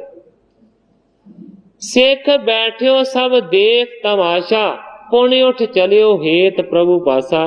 ਉਹ ਜਿਹੜਾ ਆਦਮੀ ਬੈਠਾ ਹੋਇਆ ਜਿਹੜਾ ਸਤਿਗੁਰਾਂ ਨੇ ਘੱਲਿਆ ਉਹ ਇਸ ਤਮਾਸ਼ੇ ਨੂੰ ਦੇਖਦਾ ਰਿਹਾ। ਇਸ ਤਮਾਸ਼ੇ ਨੂੰ ਦੇਖ ਕੇ ਫਿਰ ਉਹ ਆਰਾਮ ਕਰਨ ਤੋਂ ਬਾਅਦ ਸਤਿਗੁਰੂ ਨਾਨਕ ਦੇਵ ਸੱਚੇ ਪਾਤਸ਼ਾਹ ਜੀ ਨੂੰ ਮਿਲਣ ਦੇ ਵਾਸਤੇ ਸਤਿਗੁਰਾਂ ਦੇ ਵੱਲ ਚੱਲ ਪਿਆ। ਪੰਥ ਚਲਤ ਪਾ ਸੰਧਿਆ ਕਾਲਾ ਨਿਕਟ ਨ ਗ੍ਰਾਮ ਉਜਾੜ ਬਿਸਾਲਾ। ਕਵੀ ਜੀ ਕਹਿੰਦੇ ਨੇ ਰਸਤਾ ਲੰਮਾ ਸੀ, ਚਲਦਿਆਂ ਚਲਦਿਆਂ ਰਸਤੇ ਦੇ ਵਿੱਚ ਸ਼ਾਮਾਂ ਪੈ ਗਈਆਂ, ਔਰ ਕਹਿੰਦੇ ਨੇ ਲਾਗੇ ਕੋਈ ਵੀ ਪਿੰਡ ਪੀੜ ਨਹੀਂ ਸੀ, ਬਹੁਤ ਜ਼ਿਆਦਾ ਉਜਾੜ ਜੰਗਲ ਦਾ ਰਸਤਾ ਸੀ। ਤਾਰੇ ਬਿਰਖ ਕੈ ਕੀਨੋ ਡੇਰਾ ਖਗ ਨਰ ਨਾਰੀ ਤਹਾਂ ਬਸੇਰਾ। ਜੰਗਲ ਦੇ ਵਿੱਚ ਕਹਿੰਦੇ ਨੇ ਉਸਨੇ ਆਪਣਾ ਇੱਕ ਰੁੱਖ ਦੇ ਥੱਲੇ ਡੇਰਾ ਲਾਇਆ। ਉਸ ਰੁੱਖ ਦੇ ਉੱਤੇ ਇੱਕ ਪੰਛੀਆਂ ਦਾ ਜੋੜਾ ਰਹਿੰਦਾ ਸੀ। ਸਤਿਗੁਰੂ ਪ੍ਰਤਾਪ ਸਿੰਘ ਸੱਚੇ ਪਾਤਸ਼ਾਹ ਜੀ ਦੇ ਉਪਦੇਸ਼ ਦੇ ਵਿੱਚ ਇਹ ਸਾਖੀ ਆਉਂਦੀ ਹੈ। ਸਤਿਗੁਰੂ ਪ੍ਰਤਾਪ ਸਿੰਘ ਸੱਚੇ ਪਾਤਸ਼ਾਹ ਜੀ ਦੇ ਕਥਨ ਦੇ ਅਨੁਸਾਰ ਸਤਿਗੁਰੂ ਪ੍ਰਤਾਪ ਸਿੰਘ ਜੀ ਕਹਿੰਦੇ ਨੇ ਕਿ ਰੁੱਖ ਦੇ ਉੱਤੇ ਕਬੂਤਰ ਤੇ ਕਬੂਤਰੀ ਦਾ ਆਲਣਾ ਸੀ, ਉਹ ਦੋਵੇਂ ਰਹਿੰਦੇ ਸਨ। ਚਾਰ ਘਟੀ ਬੀਤੀ ਜਬ ਰਹਿਣਾ ਪੰਖਨ ਪੰਖੀ ਸੋ ਕਹਿ ਬਹਿਣਾ। ਜਦੋਂ 4 ਕੁ ਘੜੀਆਂ ਰਾਤ ਬਤੀਤ ਹੋਈ ਤੇ ਉਸ ਵੇਲੇ ਕਬੂਤਰ ਤੇ ਕਬੂਤਰੀ ਉਸ ਰੁੱਖ ਦੇ ਉੱਤੇ ਰਹਿੰਦੇ ਸਨ। ਉਹਨਾਂ ਦੇ ਵਿੱਚੋਂ ਕਬੂਤਰ ਨੇ ਆਪਣੀ ਕਬੂਤਰੀ ਨੂੰ ਇਸ ਤਰ੍ਹਾਂ ਆਖਿਆ, ਕਹਿੰਦਾ ਆਇਓ ਅਤਿਥ ਹਮਾਰ ਆਗਾਰਾ ਇਸਕੋ ਦੇਨੋ ਬਨੇ ਹਾਰਾ। ਕਬੂਤਰ ਨੇ ਕਬੂਤਰੀ ਨੂੰ ਆਖਿਆ ਕਿ ਦੇਖ ਭਾਗਵਾਨੇ ਸਾਡੇ ਘਰ ਦੇ ਵਿੱਚ ਅਤਿਥੀ ਆ ਗਿਆ। ਸਤਿਗੁਰੂ ਸੱਚੇ ਪਾਤਸ਼ਾਹ ਜੀ ਅਤਿਥੀ ਦਾ ਅਰਥ ਇਹ ਕਰਦੇ ਨੇ ਕਿ ਜਿਹਦੀ ਆਉਣ ਦੀ ਕੋਈ ਤਰੀਕ ਨਿਯਤ ਨਾ ਹੋਵੇ, ਜਿਹਦਾ ਆਉਣ ਦਾ ਕੋਈ ਤਿਥ ਨਿਯਤ ਨਾ ਹੋਵੇ ਕਿ ਫਲਾਣੀ ਤਰੀਕ ਨੂੰ ਪਹੁੰਚਣਾ, ਉਸ ਨੂੰ ਕਹਿੰਦੇ ਨੇ ਅਤਿਥੀ। ਕਬੂਤਰ ਨੇ ਆਖਿਆ ਕਿ ਸਾਡੇ ਘਰ ਦੇ ਵਿੱਚ ਅਤਿਥੀ ਆ ਗਿਆ, ਔਰ ਸਾਡੇ ਘਰ ਦੇ ਵਿੱਚੋਂ ਜੇਕਰ ਇਸ ਨੂੰ ਖਾਣ ਦੇ ਵਾਸਤੇ ਕੁਝ ਨਾ ਮਿਲੇ, ਇਹ ਭੁੱਖਾ ਰਹੇ, ਤੇ ਇਹ ਸਾਡੇ ਵਾਸਤੇ ਚੰਗੀ ਗੱਲ ਨਹੀਂ ਹੈ। ਕਹਿੰਦਾ ਕਿ ਸਾਨੂੰ ਚਾਹੀਦਾ ਇਸ ਦੇ ਭੁੱਖ ਨੂੰ ਦੂਰ ਕਰੀਏ। ਅਸ ਕਹਿ ਪੁਰ ਕੋ ਲੀਨ ਉਡਾਰੀ ਆਨੀ ਅਗਨੀ ਚੁੰਝ ਮਝਾਰੀ। ਇਸ ਤਰ੍ਹਾਂ ਕਹਿੰਦਾ ਹੋਇਆ ਕਬੂਤਰ ਉੱਡਿਆ, ਕਿਸੇ ਲਾਗਲੇ ਪਿੰਡ ਦੇ ਵਿੱਚ ਪਹੁੰਚਿਆ, ਔਰ ਉੱਥੋਂ ਧੁਖਦੀ ਹੋਈ ਇੱਕ ਮੀਂਗਣ ਚੁੱਕ ਕੇ ਚੁੰਝ ਦੇ ਵਿੱਚ ਲੈ ਆਇਆ। ਉਸ ਦੇ ਅੱਗੇ ਲਿਆ ਕੇ ਉਸਨੇ ਸੁੱਟ ਦਿੱਤੀ। ਦਈ ਸਿੱਖ ਕੋ ਤਤਸ਼ਿਨ ਲਿਆਏ ਤ੍ਰਿਣ ਚੁਣ ਪੰਖੀ ਕਰ ਇੱਕ ਠਾਏ। ਧੁਖਦੀ ਹੋਈ ਮੀਂਗਣ ਜਦੋਂ ਰਾਈ ਦੇ ਅੱਗੇ ਰੱਖੀ। ਇਸ ਤੋਂ ਬਾਅਦ ਕਹਿੰਦੇ ਨੇ ਕਿ ਤ੍ਰਿਣ ਚੁਣ ਕੇ ਪੰਛੀਆਂ ਨੇ ਉਸ ਦੇ ਲਾਗੇ ਰੱਖ ਦਿੱਤੇ। ਆਗਨ ਜਗਾਈ ਸਿੱਖ ਨੇ ਜਬ ਹੀ ਗਿਰ ਕੇ ਪਰੀ ਬਿਹੰਗਣ ਤਬ ਹੀ। ਜਦੋਂ ਉਸਨੇ ਅੱਗ ਨੂੰ ਜਗਾ ਲਿਆ, ਬਾਲ ਲਿਆ, ਤੇ ਫਿਰ ਜਿਹੜੀ ਕਬੂਤਰੀ ਸੀ ਨਾ, ਉਸਨੇ ਜਾਣ ਬੁੱਝ ਕੇ ਉਸ ਅੱਗ ਦੇ ਵਿੱਚ ਛਾਲ ਮਾਰ ਦਿੱਤੀ।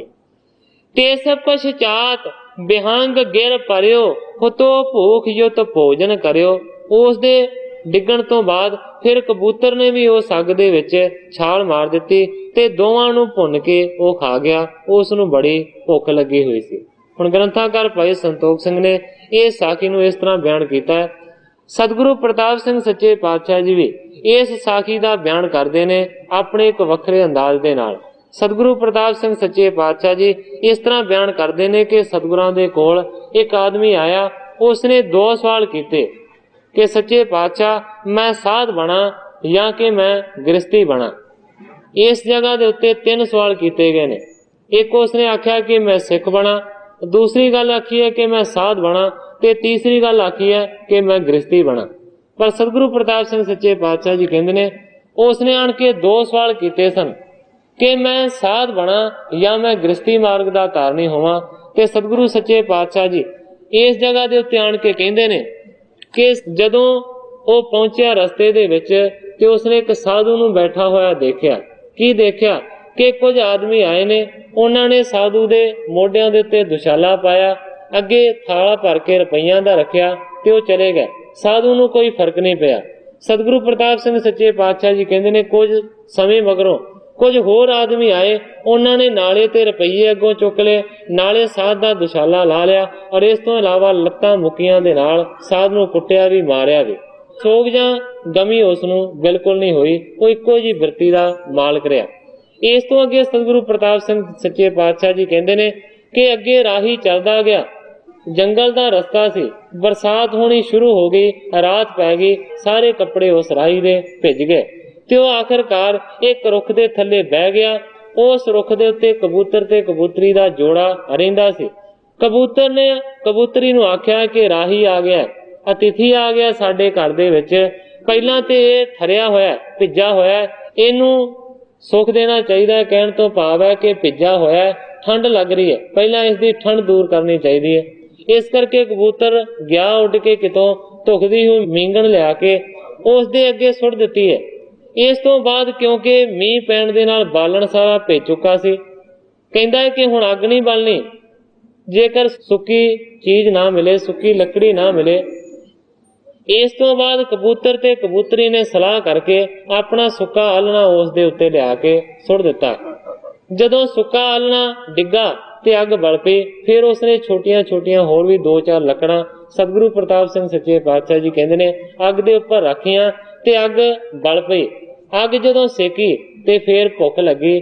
ਫਿਰ ਉਹਨਾਂ ਨੇ ਸੋਚਿਆ ਕਿ ਹੁਣ ਇਹ ਭੁੱਖਾ ਹੈ ਤੇ ਜੇ ਗ੍ਰਸਤੀਆਂ ਦੇ ਘਰ ਦੇ ਵਿੱਚੋਂ ਕੋਈ ਅਤਿਥੀ ਭੁੱਖਾ ਚਲਿਆ ਜਾਵੇ ਤੇ ਗ੍ਰਸਤੀ ਨਰਕ ਨੂੰ ਜਾਂਦੇ ਨੇ। ਇਸ ਤੋਂ ਬਾਅਦ ਫਿਰ ਕਬੂਤਰ ਨੇ ਆਖਿਆ ਕਬੂਤਰੀ ਨੂੰ, ਕਹਿੰਦਾ ਕਿ ਇਹ ਮਾਸ ਨੂੰ ਖਾ ਲੈਂਦਾ ਹੈ, ਇਸ ਕਰਕੇ ਮੈਂ ਇਸ ਦੀ ਧੂਣੀ ਦੇ ਵਿੱਚ ਡਿੱਗ ਪੈਣਾ ਹਾਂ, ਤੂੰ ਮਗਰੋਂ ਬੱਚਿਆਂ ਨੂੰ ਪਾ ਲਵੇਂ। ਸਤਿਗੁਰੂ ਪ੍ਰਤਾਪ ਸਿੰਘ ਸੱਚੇ ਪਾਤਸ਼ਾਹ ਜੀ ਕਹਿੰਦੇ ਨੇ ਕਬੂਤਰੀ ਨੇ ਆਖਿਆ ਕਿ ਜੇਕਰ ਤੁਸੀਂ ਮਰ ਜਾਵੋਗੇ ਤੇ ਤੁਹਾਡੇ ਮਰਨ ਤੋਂ ਬਾਅਦ ਮੇਰੇ ਜੀਵਨ ਦਾ ਕੋਈ ਹੱਜ ਨਹੀਂ ਹੈ, ਇਸ ਕਰਕੇ ਮੈਂ ਤੁਹਾਡੇ ਤੋਂ ਪਹਿਲਾਂ ਮਰਨਾ ਚਾਹੁੰਦੀ ਹਾਂ। ਸਤਿਗੁਰੂ ਪ੍ਰਤਾਪ ਸਿੰਘ ਸੱਚੇ ਪਾਤਸ਼ਾਹ ਜੀ ਆਪਣੇ ਉਪਦੇਸ਼ ਦੇ ਵਿੱਚ ਬਚਨ ਕਰਦੇ ਨੇ। ਲੜਦੇ ਲੜਦੇ ਦੋਵੇਂ ਹੀ ਧੂਣੀ ਦੇ ਵਿੱਚ ਆਣ ਕੇ ਡਿੱਗ ਪਏ ਤੇ ਉਸਨੇ ਦੋਵਾਂ ਨੂੰ ਭੁੰਨ ਕੇ ਖਾ ਲਿਆ। ਮੇਰਾ ਸਿਰਫ ਕਹਿਣ ਤੋਂ ਭਾਵ ਇਹ ਸੀ ਕਿ ਸਤਿਗੁਰੂ ਪ੍ਰਤਾਪ ਸਿੰਘ ਸੱਚੇ ਪਾਤਸ਼ਾਹ ਜੀ ਨੇ ਇਸ ਤਰ੍ਹਾਂ ਇਸ ਕਥਾ ਨੂੰ ਬਿਆਨ ਕੀਤਾ, ਬਸ ਥੋੜਾ ਜਿਹਾ ਫਰਕ ਹੈ। ਹੁਣ ਇਸ ਜਗ੍ਹਾ ਦੇ ਉੱਤੇ ਜਦੋਂ ਦੋਵੇਂ ਉਸ ਦੀ ਧੂਣੀ ਦੇ ਵਿੱਚ ਆਣ ਕੇ ਪਏ ਤੇ ਦੋਵਾਂ ਨੂੰ ਭੁੰਨ ਕੇ ਉਸਨੇ ਖਾ ਲਿਆ, ਭੁੱਖ ਉਸ ਦੀ ਦੂਰ ਹੋ ਗਈ। ਪੂਰਬ ਜਨਮ ਪੰਖ ਧਰ ਜੋਏ ਗੁਰ ਕੇ ਸਿੱਖ ਸਿੱਖਣੀ ਥੇ ਸੋਏ। ਹੁਣ ਗ੍ਰੰਥਾਕਾਰ ਭਾਈ ਸੰਤੋਖ ਸਿੰਘ ਜੀ ਲਿਖਦੇ ਨੇ ਕਿ ਜਿਨ੍ਹਾਂ ਦਾ ਇਹ ਜਨਮ ਸੀ ਪੰਛੀਆਂ ਵਾਲਾ, ਇਹ ਪਹਿਲੇ ਜਨਮ ਦੇ ਵਿੱਚ ਸਿੱਖ ਤੇ ਸਿੱਖਣੀ ਸਨ। ਕਿਸੂ ਦੋਸ਼ ਤੇ ਖਗ ਤਨ ਪਾਇਓ ਪਾਰੇ ਉਪਕਾਰ ਹੇਤ ਛੁਟਕਾਇਓ। ਹੁਣ ਕਵੀ ਜੀ ਕਹਿੰਦੇ ਨੇ ਕਿ ਕਿਸੇ ਕਾਰਨ ਵਸ਼ ਕਿਸੇ ਦੋਸ਼ ਦੇ ਨਾਲ ਇਹਨਾਂ ਨੂੰ ਪੰਛੀਆਂ ਵਾਲੀ ਜੂਨ ਮਿਲ ਗਈ ਸੀ। ਦਰਅਸਲ ਇਹ ਦੋਵੇਂ ਜੀ ਸਨ, ਪਰ ਇਸ ਵੇਲੇ ਇਹਨਾਂ ਨੇ ਵੱਡਾ ਪਰਉਪਕਾਰ ਦਾ ਕੰਮ ਕੀਤਾ ਹੈ, ਇਸ ਕਰਕੇ ਇਹਨਾਂ ਦੀ ਖੁਲਾਸੀ ਹੋ ਗਈ। ਸ੍ਰੀ ਪ੍ਰਭ ਤਿਨ ਕੋ ਗਤ ਦਈ, ਹੋਰ ਪਈ ਜਬ ਆਏ, ਸਭ ਬਿਦ ਅਚਰਜ ਦੇਖ ਕੇ ਚਲਿਓ ਪੰਥ ਤਬ ਤਾਏ। ਕਵੀ ਜੀ ਕਹਿੰਦੇ ਨੇ ਕਿ ਇਸ ਤਰੀਕੇ ਦੇ ਨਾਲ ਉਹਨਾਂ ਨੂੰ ਮੋਕਸ਼ ਦੀ ਪ੍ਰਾਪਤੀ ਕਰਵਾਈ, ਤੇ ਜਦੋਂ ਅਗਲੀ ਸਵੇਰ ਹੋਈ ਤੇ ਫਿਰ ਉਹ ਰਾਹੀ ਉੱਠਿਆ। ਬੜੀ ਹੈਰਾਨੀ ਨੂੰ ਮੰਨ ਕੇ ਸੱਚੇ ਪਾਤਸ਼ਾਹ ਜੀ ਨੂੰ ਮਿਲਣ ਦੇ ਵਾਸਤੇ ਰਸਤੇ ਦੇ ਉੱਤੇ ਚੱਲ ਪਿਆ। ਪਹੁੰਚਿਓ ਪੁਰ ਕਰਤਾਰ ਮਝਾਰੀ, ਸਰਬ ਦਰਬ ਧਰ ਗੁਰੂ ਆਗਾਰੀ। ਸਤਿਗੁਰੂ ਨਾਨਕ ਦੇਵ ਸੱਚੇ ਪਾਤਸ਼ਾਹ ਜੀ ਦੇ ਦਰਬਾਰ ਦੇ ਵਿੱਚ ਪਹੁੰਚਿਆ। ਜਿਹੜੇ ਪੈਸੇ ਸਿੱਖ ਨੇ ਮੱਥਾ ਟੇਕੇ ਸਨ ਉਹ ਸਾਰੇ ਦੇ ਸਾਰੇ ਸਤਿਗੁਰਾਂ ਦੇ ਚਰਨਾਂ ਦੇ ਵਿੱਚ ਰੱਖ ਦਿੱਤੇ। ਹਾਥ ਜੋੜ ਕੇ ਬੰਦਨ ਕੀਨੀ, ਲੈਨ ਉਪਦੇਸ਼ ਜਾਸ ਮਤ ਪੀਨੀ। ਕਵੀ ਜੀ ਕਹਿੰਦੇ ਨੇ ਕਿ ਜਿਹੜੇ ਜਗਿਆਸੂ ਦੇ ਮਨ ਦੇ ਵਿੱਚ ਸਤਿਗੁਰੂ ਨਾਨਕ ਦੇਵ ਸੱਚੇ ਪਾਤਸ਼ਾਹ ਜੀ ਦਾ ਉਪਦੇਸ਼ ਲੈਣ ਦੀ ਰੁਚੀ ਜਾਗੀ ਹੋਈ ਸੀ, ਉਸ ਨੇ ਹੱਥ ਜੋੜ ਕੇ ਨਮਸਕਾਰ ਕੀਤੀ। ਬੋਲੇ ਪ੍ਰਭੂ ਨਿਸ਼ਾ ਤਬ ਹੋਈ, ਪ੍ਰਥਮ ਆਏ ਕੇ ਬੂਝੋ ਜੋਈ। ਸਤਿਗੁਰੂ ਨਾਨਕ ਦੇਵ ਸੱਚੇ ਪਾਤਸ਼ਾਹ ਜੀ ਨੇ ਸਵਾਲ ਕੀਤਾ, ਕਹਿੰਦੇ ਨੇ ਹੇ ਭਾਈ, ਜਿਹੜਾ ਤੂੰ ਸਾਨੂੰ ਸਵਾਲ ਕੀਤਾ ਸੀ, ਕੀ ਤੇਰੇ ਸਵਾਲ ਦਾ ਤੈਨੂੰ ਉੱਤਰ ਮਿਲ ਗਿਆ? ਕੀ ਤੇਰੀ ਤਸੱਲੀ ਹੋ ਗਈ ਹੈ ਜਿਹੜਾ ਤੂੰ ਪਹਿਲਾਂ ਆਣ ਕੇ ਸਵਾਲ ਕੀਤਾ ਸੀ? ਕਹੇ ਸਿੱਖ ਮੈਂ ਕਛੂ ਨਾ ਜਾਣੋ, ਸਮਝਾਵੋ ਅਬ ਕਰੋ ਬਖਾਨੋ। ਉਸਨੇ ਆਖਿਆ ਸੱਚੇ ਪਾਤਸ਼ਾਹ ਮੈਂ ਕਛੂ ਨਾ ਜਾਣੋ, ਕਹਿੰਦਾ ਜੀ ਮੈਨੂੰ ਕਿਸੇ ਗੱਲ ਦਾ ਕੋਈ ਪਤਾ ਨਹੀਂ ਲੱਗਾ, ਕਿਰਪਾ ਕਰਕੇ ਮੈਨੂੰ ਸਮਝਾ ਦਿਓ। ਸ੍ਰੀ ਪ੍ਰਭ ਬੋਲੇ ਸਿੱਖ ਤੇ ਜੈਸੋ ਦੇਖਿਓ ਜਾਏ, ਗੁਰ ਕੋ ਸਰਬਸ ਜਾਣ ਕੇ ਸੋਤਾ ਵੇਚ ਧਨ ਲਿਆਏ। ਸਤਿਗੁਰੂ ਨਾਨਕ ਦੇਵ ਸੱਚੇ ਪਾਤਸ਼ਾਹ ਜੀ ਕਹਿੰਦੇ ਨੇ ਦੇਖ, ਜੇਕਰ ਸਿੱਖ ਬਣਨਾ ਉਸ ਤਰ੍ਹਾਂ ਦਾ ਸਿੱਖ ਬਣ ਜਿਹਨੂੰ ਤੂੰ ਜਾ ਕੇ ਦੇਖਿਆ। ਉਸ ਨੇ ਗੁਰੂ ਦੇ ਵਾਸਤੇ ਆਪਣਾ ਸਰਬੰਸ ਲਾ ਦਿੱਤਾ, ਭਾਵ ਕਿ ਆਪਣੀ ਧੀ ਨੂੰ ਵੇਚ ਕੇ ਵੀ ਉਸ ਨੇ ਗੁਰੂ ਦੇ ਵਚਨ ਦੀ ਪਾਲਣਾ ਕੀਤੀ ਔਰ ਤੇਰੇ ਹੱਥਾਂ ਦੇ ਵਿੱਚ ਧਨ ਦਿੱਤਾ। ਸਿੱਖ ਹੋਣ ਜੇ ਮਨ ਲਲਚਾਵੇਂ, ਤਿਸ ਸਮ ਬਣੋ ਪਰਮਗਤ ਪਾਵੇਂ। ਸਤਿਗੁਰੂ ਨਾਨਕ ਦੇਵ ਸੱਚੇ ਪਾਤਸ਼ਾਹ ਜੀ ਕਹਿੰਦੇ ਨੇ ਹੇ ਭਾਈ, ਜੇ ਸਿੱਖ ਬਣਨਾ ਤੇ ਉਸ ਸਿੱਖ ਵਰਗਾ ਸਿੱਖ ਬਣ, ਜੇਕਰ ਮਨ ਦੇ ਵਿੱਚ ਸਿੱਖ ਬਣਨ ਦੀ ਚਾਹ ਹੈ, ਨਹੀਂ ਤੇ ਕਹਿੰਦੇ ਨੇ ਸਿੱਖ ਬਣਨ ਦੀ ਕੋਈ ਲੋੜ ਨਹੀਂ। ਜੇ ਸਿੱਖ ਬਣਨਾ ਤੇ ਉਸ ਸਿੱਖ ਵਰਗਾ ਸਿੱਖ ਬਣ, ਜੇ ਇਸ ਤਰ੍ਹਾਂ ਦੀ ਸਿੱਖੀ ਨੂੰ ਧਾਰਨ ਕਰੇਗਾ ਫਿਰ ਕਹਿੰਦੇ ਨੇ ਪਰਮਗਤ ਪਾਵਾਂ, ਫਿਰ ਤੈਨੂੰ ਪਰਮ ਪਦਵੀ ਦੀ ਪ੍ਰਾਪਤੀ ਹੋਵੇਗੀ। ਜੇ ਤੂੰ ਚਾਹਤ ਕਰਨ ਫਕੀਰੀ, ਔਰ ਤੇ ਤਜੋ ਹਰਖ ਦਿਲ ਗਿਰੀ। ਇਸ ਤੋਂ ਬਾਅਦ ਸਤਿਗੁਰੂ ਨਾਨਕ ਦੇਵ ਸੱਚੇ ਪਾਤਸ਼ਾਹ ਜੀ ਨੇ ਵਚਨ ਕੀਤਾ ਕਿ ਜੇਕਰ ਤੂੰ ਚਾਹੁੰਦਾ ਹਾਂ ਕਿ ਮੈਂ ਫਕੀਰ ਬਣਾ, ਜੇਕਰ ਫਕੀਰ ਬਣਨਾ ਤੇ ਫਿਰ ਤੈਨੂੰ ਆਪਣੇ ਹਿਰਦੇ ਦੇ ਵਿੱਚੋਂ ਸਾਰੀ ਖੁਸ਼ੀ ਨੂੰ ਛੱਡਣਾ ਪਵੇਗਾ, ਦਲਗੀਰੀ ਨੂੰ ਧਾਰਨ ਕਰਨਾ ਪਵੇਗਾ, ਭਾਵ ਕਿ ਖੁਸ਼ੀ ਤੇ ਗਮੀ ਨੂੰ ਇੱਕੋ ਜਿਹਾ ਸਮਝਣਾ ਪਵੇਗਾ। ਪੰਥ ਵਿਖੇ ਦੇਖਿਓ ਸੰਤ ਜੈਸਾ, ਕਰ ਸਮਾਨ ਬ੍ਰਿਤੀ ਹੋਇ ਤੈਸਾ। ਜੇ ਸੰਤ ਬਣਨਾ ਤੇ ਕਹਿੰਦੇ ਨੇ ਉਹ ਸੰਤ ਵਰਗਾ ਸੰਤ ਬਣ ਜਿਹਦੀ ਵਿਥਿਆ ਨੂੰ ਰਸਤੇ ਦੇ ਵਿੱਚ ਤੂੰ ਦੇਖ ਕੇ ਆਇਆ, ਆਪਣੀ ਬਿਰਤੀ ਨੂੰ ਇੱਕੋ ਜਿਹਾ ਤੂੰ ਇਸੇ ਤਰ੍ਹਾਂ ਸਮਝ। ਪਾਏ ਪਦਾਰਥ ਹਰਖ ਨ ਕੀਨਾ, ਗਇਓ ਪਾਸ ਤੇ ਸ਼ੋਕ ਨਾ ਕੀਨਾ।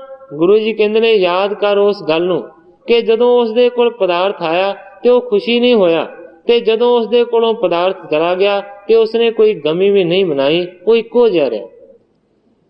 ਗ੍ਰੇਸਤ ਕਰਮ ਚਾਹਤ ਜੇ ਕਰਨਾ, ਤੋ ਪੰਖੀ ਜੋ ਕਰੋ ਇਹ ਚਰਨਾ। ਗੁਰੂ ਜੀ ਕਹਿੰਦੇ ਨੇ ਜੇ ਫਕੀਰੀ ਨੂੰ ਧਾਰਨ ਕਰਨਾ ਤੇ ਉਸ ਸੰਤ ਵਰਗੀ ਫਕੀਰੀ ਨੂੰ ਧਾਰਨ ਕਰ।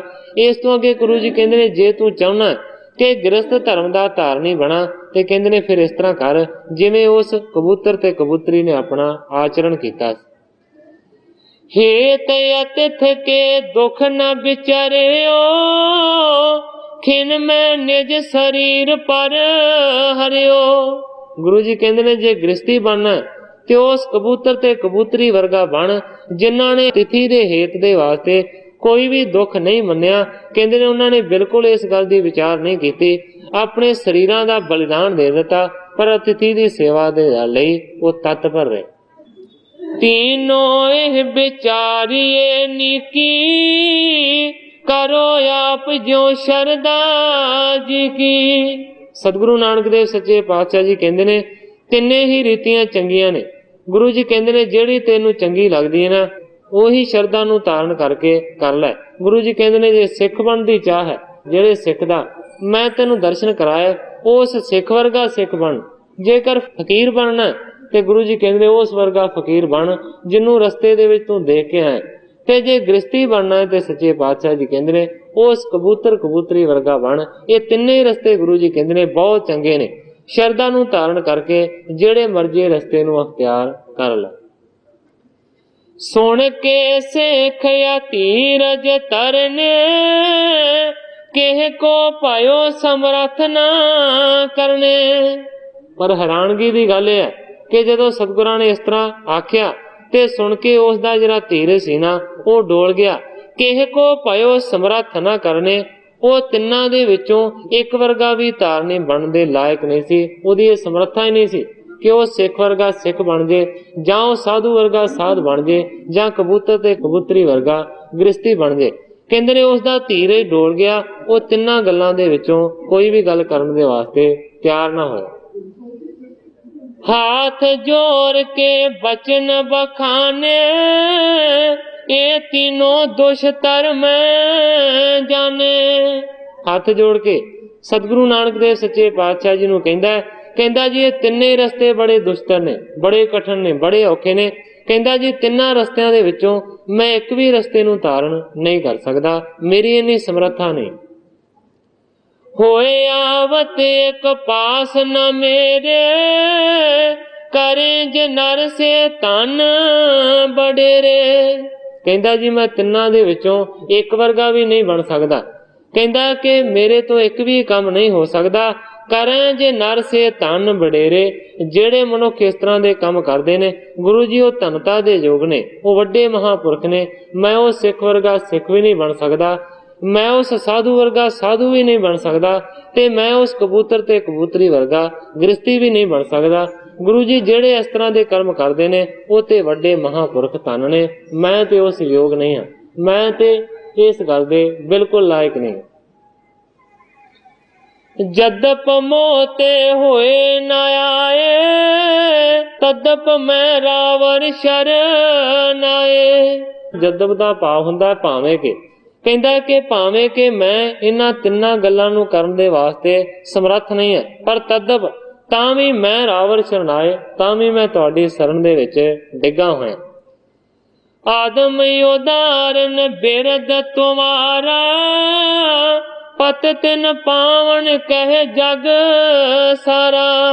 कहंदा कि अदमां नूं पापियां नूं उधारण वाला तुहाडा बिरद है, तुहाडा धर्म है कि तुसीं पापियां नूं पवित्र करदे हो। कहंदा कि सारी दुनिया तुहानूं पततां नूं मलीना नूं पावन पवित्र करन वाला कहंदा सारा जग। कृपा धार मेरी गत कीजै, हों असमर्थ बड़ो लख लीजै। कहंदा कृपा करके मेरी गति करो सच्चे पातशाह, मैनू चंगे रस्ते दी सोझी दिओ। हाँ असमर्थ, कहंदा कि मैं असमर्थ हाँ, मेरे विच कोई समर्था नहीं है, मेरे विच कोई ताकत नहीं है। बड़ो लख लीजै, मैं बहुत वड्डा असमर्थ हाँ, मेरे विच कोई तान नहीं। तेह की बिनय सुनी जब कान, सिर मुख ते पुन बचन बखाना। ਜਦੋਂ ਉਸਨੇ ਸਤਿਗੁਰੂ ਨਾਨਕ ਦੇਵ ਸੱਚੇ ਪਾਤਸ਼ਾਹ ਜੀ ਦੇ ਚਰਨਾਂ ਦੇ ਵਿੱਚ ਇਸ ਤਰ੍ਹਾਂ ਦੀ ਅਰਜ਼ ਕੀਤੀ, ਗਰੀਬ ਨਵਾਜ਼ ਮੈਂ ਤਿੰਨਾਂ ਦੇ ਵਿੱਚੋਂ ਕੋਈ ਵੀ ਨਹੀਂ ਬਣ ਸਕਦਾ, ਹੁਣ ਦੱਸੋ ਮੈਂ ਕੀ ਕਰਾਂ। ਉਸ ਵੇਲੇ ਸਤਿਗੁਰੂ ਨਾਨਕ ਦੇਵ ਸੱਚੇ ਪਾਤਸ਼ਾਹ ਜੀ ਨੇ ਬਚਨ ਕੀਤਾ। ਕਵੀ ਜੀ ਦਾ ਉਪਦੇਸ਼ ਇਸ ਸਾਖੀ ਵਿੱਚ ਇਹ ਲੱਗਦਾ ਹੈ ਕਿ ਕਈ ਜਗਿਆਸੂ ਪਹਿਲਾਂ ਹੀ ਉੱਚੀ ਅਵਸਥਾ ਦੀ ਮੰਗ ਕਰਦੇ ਹਨ, ਉਹਨਾਂ ਨੂੰ ਨੀਵੇਂ ਪਦ ਤੋਂ ਸ਼ੁਰੂ ਕਰਨ ਦੀ ਮੱਤ ਦੇਣੀ ਚਾਹੀਦੀ ਹੈ। ਇਸ ਵਿੱਚ ਆਦਰਸ਼ ਸਿੱਖ फकीर ते गृहस्थी दा नमूना दस के जग्यासू दा दिल हिलाया है। वो फिर अपनी अदम गति दा जानू होके मुढ़ली अवस्था मंगदा है, जिथों वो परमार्थ नूं फिर तोड़िया जांदा है। कहण तो कवि जी दा भाव है साखी कि कई ऐसे जग्यासू हुंदे ने ਜਿਹੜੇ ਪਹਿਲਾਂ ਹੀ ਇਹ ਮੰਗ ਕਰਦੇ ਨੇ ਕਿ ਮੈਂ ਇੰਨੀ ਉੱਚੀ ਅਵਸਥਾ ਦਾ ਮਾਲਕ ਬਣ ਜਾਵਾਂ, ਪਰ ਉਹ ਮੁੱਢ ਤੋਂ ਲੈ ਕੇ ਪੜ੍ਹਾਈ ਨੂੰ ਸ਼ੁਰੂ ਨਹੀਂ ਕਰਦੇ, ਮੁੱਢ ਤੋਂ ਨਹੀਂ ਲੱਗਦੇ। ਹੁਣ ਸਤਿਗੁਰੂ ਨਾਨਕ ਦੇਵ ਸੱਚੇ ਪਾਤਸ਼ਾਹ ਜੀ ਨੂੰ ਉਸ ਨੇ ਇੰਝ ਆਖਿਆ ਕਿ ਮੈਂ ਤਿੰਨੇ ਕੰਮ ਨਹੀਂ ਕਰ ਸਕਦਾ, ਹੁਣ ਦੱਸੋ ਮੈਂ ਕੀ ਕਰਾਂ। ਉਸ ਵੇਲੇ ਫਿਰ ਸਤਿਗੁਰੂ ਨਾਨਕ ਦੇਵ ਸੱਚੇ ਪਾਤਸ਼ਾਹ ਜੀ ਨੇ ਇੰਝ ਹੁਕਮ ਕੀਤਾ, ਹਵੈ ਨਿਸ਼ਕਪਟ ਧਰਮ ਕਿਰਤ ਕਰੀਏ, ਗਰਭ ਹਿਰਦੈ ਕੋ ਸਭ ਪਰ ਹਰੀਏ। ਗੁਰੂ ਜੀ ਕਹਿੰਦੇ ਨੇ ਜੇ ਕੁਝ ਵੀ ਨਹੀਂ ਕਰ ਸਕਦਾ ਤੇ ਕਹਿੰਦੇ ਨੇ ਸਾਰਿਆਂ ਤੋਂ ਪਹਿਲਾਂ ਨਿਸ਼ਕਪਟ ਹੋ ਜਾ, ਛਲ ਤੋਂ ਰਹਿਤ ਹੋ ਕੇ ਧਰਮ ਦੀ ਕਿਰਤ ਕਰ ਤੇ ਹੰਕਾਰ ਨੂੰ ਆਪਣੇ ਮਨ ਤੋਂ ਦੂਰ ਕਰ ਦੇ। ਸਿੱਖਣ ਸੇਵ ਕਰੋ ਮਨ ਨੀਵੇਂ, ਸਣੇ ਸਣੇ ਤੇਰੀ ਗਤ ਥੀਵੇਂ। ਗੁਰੂ ਜੀ ਕਹਿੰਦੇ ਨੇ ਫਿਰ ਸਿੱਖਾਂ ਸਾਧੂਆਂ ਦੀ ਸੇਵਾ ਕਰਨੀ ਸ਼ੁਰੂ ਕਰ ਦੇ। ਜਿਉਂ-ਜਿਉਂ ਨੀਵੇਂ ਮਨ ਦੇ ਨਾਲ ਸੇਵਾ ਕਰੇਗਾ ਨਾ, ਗੁਰੂ ਜੀ ਕਹਿੰਦੇ ਨੇ ਹੌਲੀ ਹੌਲੀ ਤੇਰੀ ਅਵਸਥਾ ਉੱਚੀ ਹੋ ਜਾਵੇਗੀ, ਫਿਰ ਤੇਰੀ ਗਤੀ ਹੋ ਜਾਵੇ। ਸੋਹਣੇ ਉਪਦੇਸ਼ ਕਰਨ ਸੋ ਲਾਗਾ, ਸੇਵਾ ਵਿਖੇ ਬਡੋ ਅਨਰਾਗਾ। ਸਤਿਗੁਰਾਂ ਦੇ ਉਪਦੇਸ਼ ਨੂੰ ਸੁਣ ਕੇ ਦੱਸੇ ਹੋਏ ਸਤਿਗੁਰਾਂ ਦੇ ਰਸਤੇ ਦੇ ਉੱਤੇ ਚੱਲਣ ਲੱਗਾ, ਸੇਵਾ ਕਰਨ ਲੱਗਾ ਵੱਡੇ ਅਨੁਰਾਗ ਨੂੰ ਧਾਰਨ ਕਰਕੇ। ਸਮਾਂ ਪਾਏ ਸਿਮਰਨ ਸਤਨਾਮੂ, ਲਿਵ ਲਾਗੀ ਮਤ ਭੀ ਅਬਰਾਮੂ। ਸਮਾਂ ਪਾ ਕੇ ਹੌਲੀ ਹੌਲੀ ਸੇਵਾ ਦੇ ਨਾਲ ਮਨ ਜਿਹੜਾ ਸੀ ਉਹ ਸਾਫ਼ ਹੋ ਗਿਆ, ਸੱਚੇ ਨਾਮ ਦੇ ਵਿੱਚ ਸੁਰਤੀ ਜੁੜ ਗਈ ਔਰ ਮਤ ਜਿਹੜੀ ਸੀ ਨਾ ਉਹ ਸ੍ਰੇਸ਼ਟ ਬਣ ਗਈ। ਮੁਕਤ ਉਚਿਤ ਪਾਸਿਰ ਗੁਰ ਕਰੁਣਾ, ਛੁਟਿਓ ਕਸ਼ਟ ਜਗ ਜਨਮ ਰੋ ਮਰਨਾ। ਆਖਰਕਾਰ ਉਸ ਦੀ ਜਿਹੜੀ ਅਵਸਥਾ ਸੀ ਉੱਚੀ ਪਹੁੰਚੀ, ਫਿਰ ਮੁਕਤੀ ਦਾ ਅਧਿਕਾਰੀ ਬਣ ਗਿਆ ਸਤਿਗੁਰਾਂ ਦੀ ਦਇਆ ਦੇ ਨਾਲ। ਫਿਰ ਉਸਦੇ ਜਿਹੜੇ ਜਗ ਦੇ ਜਨਮ ਤੇ ਮਰਨ ਦੇ ਕਸ਼ਟ ਸੀ ਨਾ ਉਹ ਗੁਰੂ ਜੀ ਨੇ ਕੱਟ ਦਿੱਤੇ। ਇਸ ਪ੍ਰਕਾਰ ਕੋ ਦੇ ਉਪਦੇਸ਼ਾ, ਮਨ ਜੋ ਉਦਾਰੇ ਸ੍ਰੀ ਜਗਤੇਸ਼ਾ। ਗ੍ਰੰਥਾਕਾਰ ਭਾਈ ਸੰਤੋਖ ਸਿੰਘ ਜੀ ਲਿਖਦੇ ਨੇ, ਇਸ ਤਰੀਕੇ ਦੇ ਨਾਲ ਸਤਿਗੁਰੂ ਨਾਨਕ ਦੇਵ ਸੱਚੇ ਪਾਤਸ਼ਾਹ ਜੀ ਨੇ ਬਹੁਤਿਆਂ ਸਾਰਿਆਂ ਲੋਕਾਂ ਨੂੰ ਇਸ ਤਰ੍ਹਾਂ ਦਾ ਉਪਦੇਸ਼ ਦੇ ਕੇ ਬਹੁਤਿਆਂ ਹੀ ਮਨੁੱਖਾਂ ਦਾ ਇਸ ਸੰਸਾਰ ਸਾਗਰ ਦੇ ਉੱਤੋਂ ਉਧਾਰ ਕੀਤਾ, ਪਾਰ ਉਤਾਰਾ ਕੀਤਾ। ਇਸ ਜਗ੍ਹਾ ਦੇ ਉੱਤੇ ਗ੍ਰੰਥਾਕਾਰ ਭਾਈ ਸੰਤੋਖ ਸਿੰਘ ਜੀ ਆਪਣੇ ਇਸ ਅਧਿਆਇ ਦੀ ਸਮਾਪਤੀ ਕਰਦੇ ਨੇ। ਸਾਖੀ ਵੀ ਸਮਾਪਤ ਹੋ ਚੁੱਕੀ ਹੈ, ਸਮੇਂ ਦੀ ਵੀ ਸਮਾਪਤੀ ਹੈ। ਕੱਲ ਨੂੰ ਜਿਸ ਤਰ੍ਹਾਂ ਗ੍ਰੰਥਾਕਾਰ ਜੀ ਅਗਲੇ ਅਧਿਆਇ ਦਾ ਪ੍ਰਾਰੰਭ ਕਰਨਗੇ, ਮੈਂ ਉਸੇ ਤਰ੍ਹਾਂ ਸਾਧ ਸੰਗਤ ਦੇ ਸਨਮੁਖ ਖਰਜ ਕਰਾਂਗਾ। ਸੋ ਅੱਜ ਇੰਨੀਆਂ ਹੀ ਅਰਜ਼ਾਂ ਕਰਦਾ ਹੋਇਆ ਮੈਂ ਇੱਥੇ ਹੀ ਕਥਾ ਨੂੰ ਵਿਸਰਾਮ ਦੇ ਕੇ ਸਾਰੀ ਸਾਧ ਸੰਗਤ ਤੋਂ ਖਿਮਾ ਦਾ ਜਾਚ। हे अच्युत हे पार ब्रह्म अविनाशी अगनास, हे पूरन हे सर्ब में दुख पंजन गुणतास, हे संगी हे निरंकार, हे निर्गुण सब टेक, हे गोविंद हे गुण निधान, जाके सदा विवेक, हे अपरंपर हर हरे है पी होवन हार, हे संताह कै सदा संग ने धारा आधार, हे ठाकुर हो दास रो मैं निर्गुण गुण नहीं कोय, नानक दीजै नाम दान राखो हिय परोय, याही कुल ते प्रगट होय ताही कुल को नाम, पुन द्वादश गोरिंद को मेरी है प्रणाम।